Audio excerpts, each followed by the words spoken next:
Can pigeons read? This one gives every indication, because he's been taught to distinguish between two words and to behave appropriately. He's learned his different response to each sign by being rewarded with food. So the bird isn't acting independently. Its behavior is shaped by controlling its environment. The first task was to isolate an individual piece of behavior and see how that could be changed. Skinner did this by keeping individual pigeons at about 3/4 of their normal weight, so that the birds were always hungry, and food could be used as an automatic reward. The pigeon was studied in a uniform box, one it quickly grew used to. One piece of behavior, pecking a coloured disc, was measured on a graph.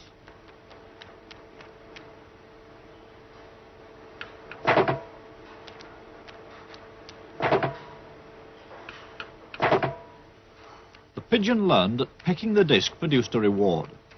Then the behavior of pecking could be studied in relation to how often that reward was offered, or in Skinner's terms, what was the schedule of reinforcement. The main thing is what we call schedules of reinforcement. Reinforcement is what the layman calls reward, and you can schedule it so that a reward occurs every now and then when a pigeon does something. We usually use a response with a pigeon pecking a little disc, a little spot on the wall, and you can reinforce with food, but you don't reinforce every time. Perhaps every 10th time, or perhaps only once every minute or something like that. There are a very large number of schedules, and they have their special effects. And there is a good example of how you can move from the pigeon to the human case, because one of the schedules which is very effective with rats or pigeons is what we call the variable ratio schedule, and that is at the heart of all gambling devices, and has the same effect. The pigeon can become a pathological gambler just as a person can. Now, the fact that we found that out with pigeons and could prove it by removing and changing the schedule makes it easy for us to interpret the case with the human subject. We don't say that the human subject gambles to punish himself, as the Freudians might say, or gambles because he feels excited when he does so. Nothing of the sort. People gamble because of the schedule of the reinforcement that follows, and this is true of all gambling systems. They all have variable ratios built into them. So what we've learned from the pigeon, it made it possible to interpret this vast field very effectively.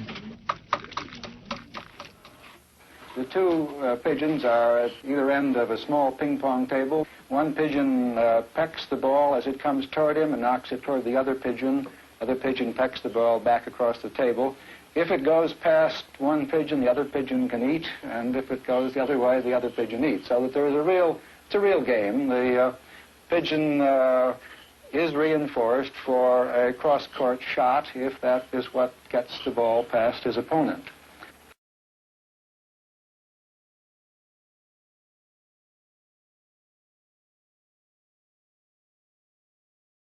De los 40, Skinner comenzó a experimentar sobre una respuesta sencilla de un animal simple, una paloma picoteando un disco al que le seguía un reforzador, una bolita de comida o algo de agua. Un reforzador es algo que incrementa la frecuencia de respuestas. La paloma se desenvolvía en un espacio sencillo, con un entorno muy controlado, al que ahora denominamos la caja de Skinner. Esta paloma hambrienta se mueve más o menos al azar. Algunas veces gira su cabeza hacia la izquierda. Cuando lo hace, reforzamos ese movimiento, permitiéndole el acceso a un plato de grano.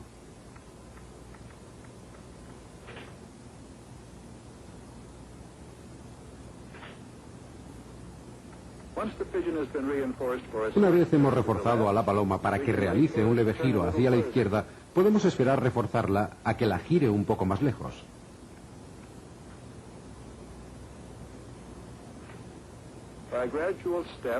En diferentes etapas progresivas podemos llegar a un punto en el que la paloma dé un giro completo. La paloma ha aprendido a dar esta respuesta porque ha sido reforzada en etapas sucesivas hacia el patrón final.